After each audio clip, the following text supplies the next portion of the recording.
From Jamaica to Geneva, my life story that is very similar to most of you in the diaspora. A journey that is full of curiosity, adventure, generosity, resilience, overcoming adversity, and constant reinvention. This evening, I will share with you 3 short stories that will cover a glimpse of my life that hopefully will exemplify these attributes. But before doing so, let me take the opportunity to tell you how excited and proud to be standing in front of you this evening. When Paul and Mark approached me to be your keynote speaker for your annual gala dinner, I jumped on the opportunity. I jumped on the opportunity because I have lots of respect and admiration for life that I've been following as a Lebanese, as a proud Lebanese, for over 5 years. At the same time, I'm humbled and I feel very emotional. I'm humbled because I'm addressing a group of very fulfilled leaders that have succeeded as much or even more than me. I'm emotional because tonight it's not about corporate jargon. Tonight is about reflection, about the learnings from my father, and at the same time, the key genes of the Lebanese that helped me succeed and arrive where I am here today. Let me start with Jamaica. Like most of you, I was born in a loving family, and I had a great childhood. I used to walk every morning to school. Living in Jamaica, I went to school at the École de Sacré-Cœur.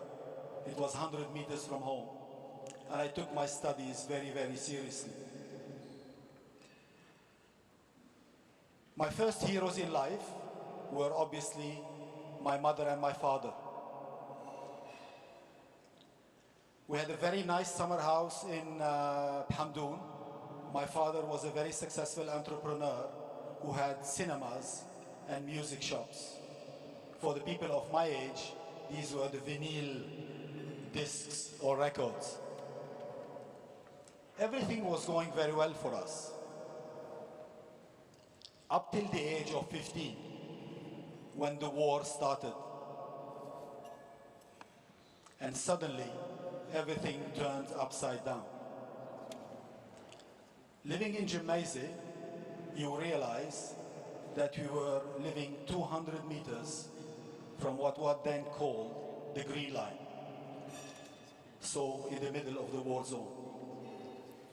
Everything that we used to take for granted became significantly abnormal. Just crossing the street to go to the grocer, we need to dodge the bullets of snipers. We had no water, we had no electricity. Our house received 2 bombs, and it was tough. My father took a very brave decision then to not leave our house, and we dug in.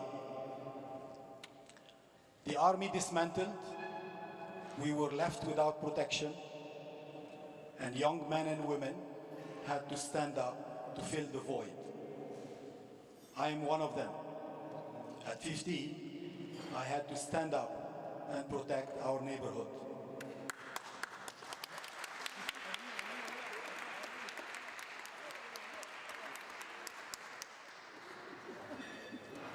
I kept going to school and then to university during the day and protecting our neighborhood during the nights. And this has taken over 10 years.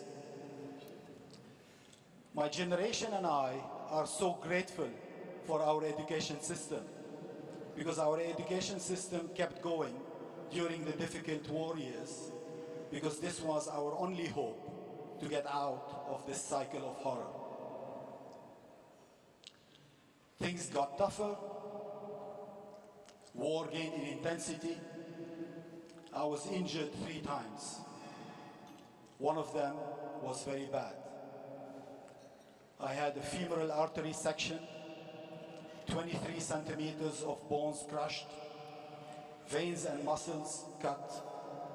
In short, I spent 3.5 months in hospital, 1 month in wheelchair, and 8 months on crutches. I owe my recovery, obviously, to the hand of God and the prayers of my mother. At the same time, I owe my recovery to the generosity of the doctors and the nurses who went out of their way to save my life and my 2 legs. And to my friends who rushed to hospital under the bombs to donate blood and who camped with me at the hospital all of this time.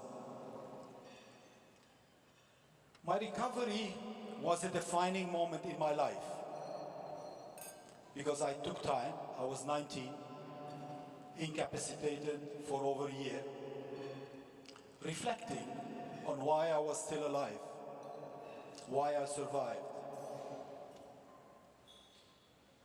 and what do I want to do with this second chance, and what my legacy will be.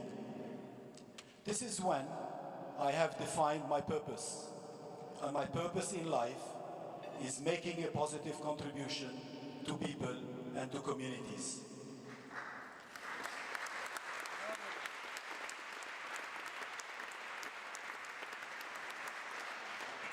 And this purpose, making a positive contribution to people and communities, became my North Star since then. And this North Star has guided all my actions and all my key decisions.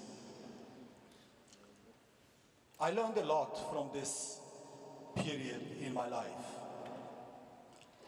And these learnings helped form my personality. I learned how to make quick decisions. I learned how to care about people. I learned how to work in teams.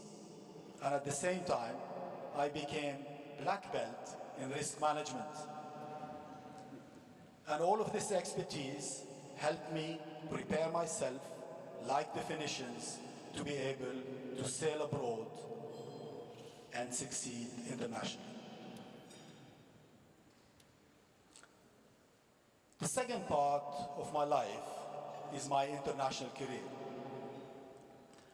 My international career started 31 years ago when I got married with Rula in Paris. Together, as you heard from Mark, we had the opportunity to live all over the world. I'm fortunate because my wife and my children have been of immense support to me for all the strategic decisions that I've made, and they were involved in every one of these decisions. My wife Rula, who unfortunately can't be with us tonight because we have a family situation at home, a family funeral that she has to attend, is a lovely lady. She is a professor at the USG University. She's a deputy dean at the university. And she doesn't only have a PhD in economics.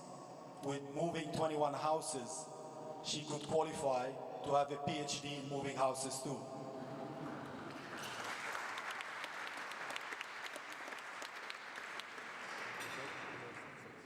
Our 2 children, Mark and Maria is with us here tonight, are lovely children.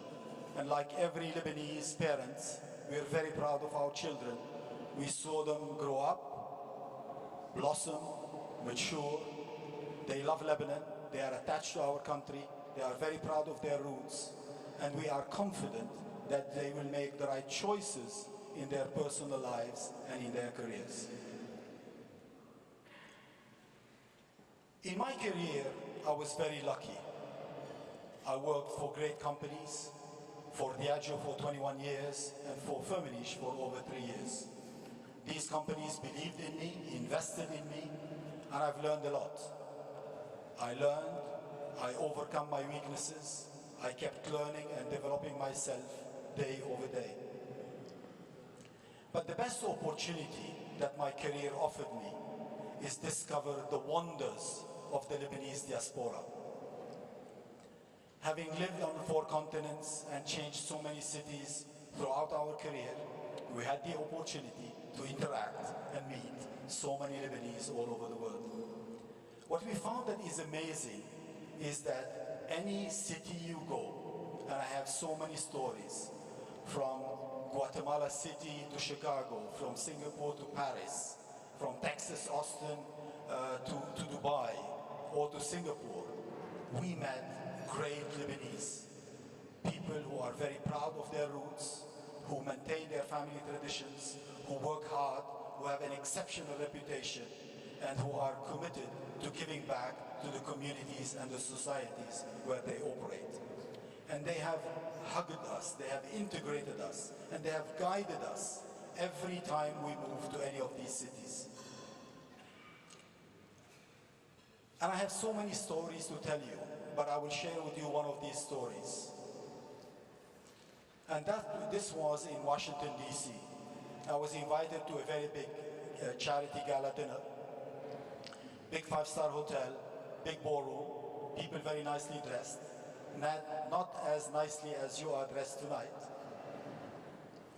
And I happened to be sitting next to a very senior US official. Everyone was bending backwards and forwards to make sure they salute him. And this guy turns to me and he asks me this question: where are you from? And my answer was, from Lebanon. And he said, Lebanon, Ohio, or Lebanon, Kentucky? As most of you know, there are more than 25 cities called Lebanon in the US. And my answer was, Lebanon, the country. And this guy was overwhelmed, was so excited. He dropped everyone and he started talking to me all evening. He told me how many Lebanese friends he has, how much he admires Lebanese, and for 3 reasons. He said, first, you guys work very hard and you have a very high work ethics. Second, we love your hospitality. Third, you are a community that does well in the communities in which you operate. And he spends his evening sharing with me the phone number of his Lebanese friends all over the US, and he committed that he will contact them to put us together. This is the magic of the Lebanese diaspora. And I call this capital sympathie. We have this unbelievable capital sympathy all over the world. And this capital sympathy doesn't come easily when everyone switches CNN and watches, what we went through in our home country. But this capital sympathy, we owe it because of you, because of your hard work, because of how great you are, because of your hospitality, and because you kept raising the Lebanese flag so high and your actions talked about themselves. The other thing that I discovered about the Lebanese diaspora that was really amazing is how much the diaspora is attached to Lebanon. Every people we meet talk about their next vacation in Lebanon, when they are coming for Christmas, when they are coming for summer, what they are planning to do. At the same time, where they bought houses, how they are rebuilding their family houses. And all of them have plans to come back and retire one day.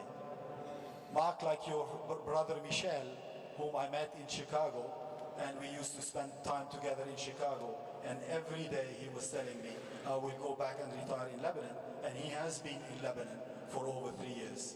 And Michel Malik was one of the most famous neurosurgeons in the Midwest of the US. So this is what is special about our country and our communities. And this dilemma, this contrast that is unbelievable about this 12 million diaspora keen to go back and 4 million in Lebanon that are finding every single opportunity to leave. This is unbelievable. Now let me move to Geneva. Over 3 years ago, I moved from Singapore to Geneva. I moved from the business of selling heritage to the business of selling emotions. I moved from a British publicly quoted company in business to consumer to a Swiss family-owned company in business to business. I've done this because I was to be out of my comfort zone. I've been in a comfort zone for so long, and I wanted to continue reinventing myself.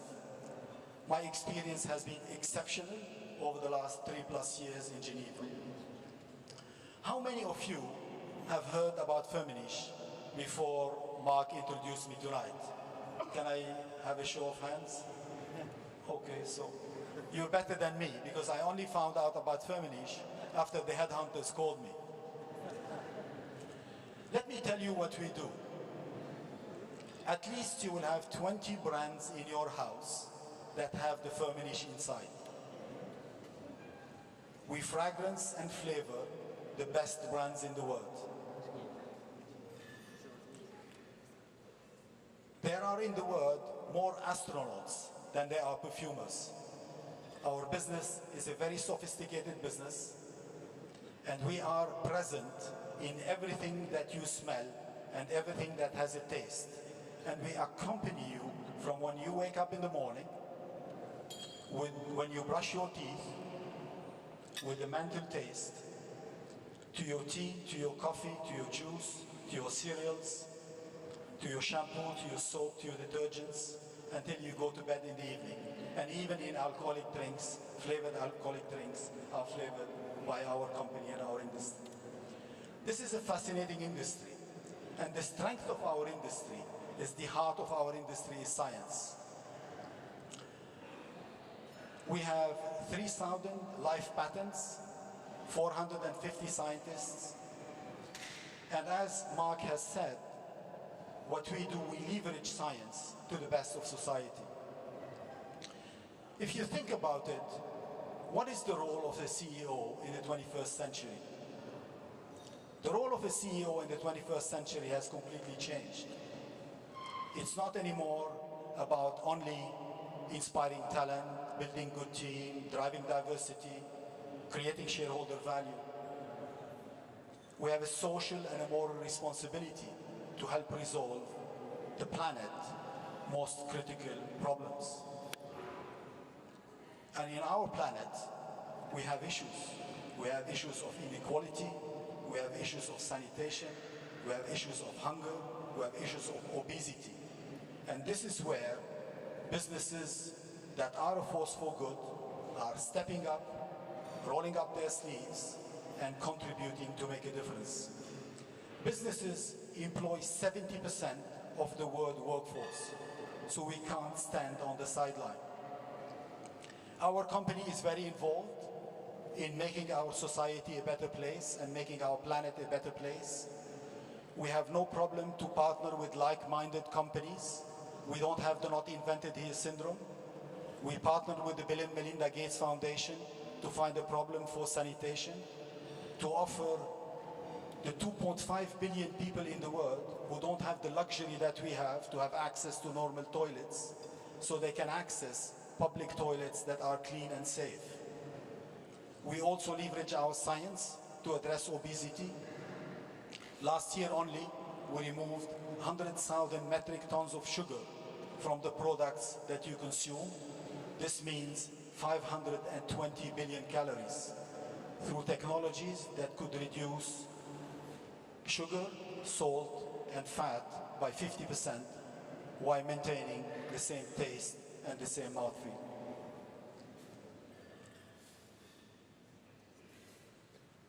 Thinking about my journey in Lebanon, internationally, and obviously now in Geneva, what are the key attributes that personalize the Lebanese community and diaspora all over the world? I can capture them in an acronym that is very relevant to the finance function. KEGER. Everyone knows what KEGER stands for, isn't it? Well, the C in KEGER for me is curiosity. The A is adventure. The G is generosity. And the R is resilience. And this is what personalized Lebanese diaspora all over the world.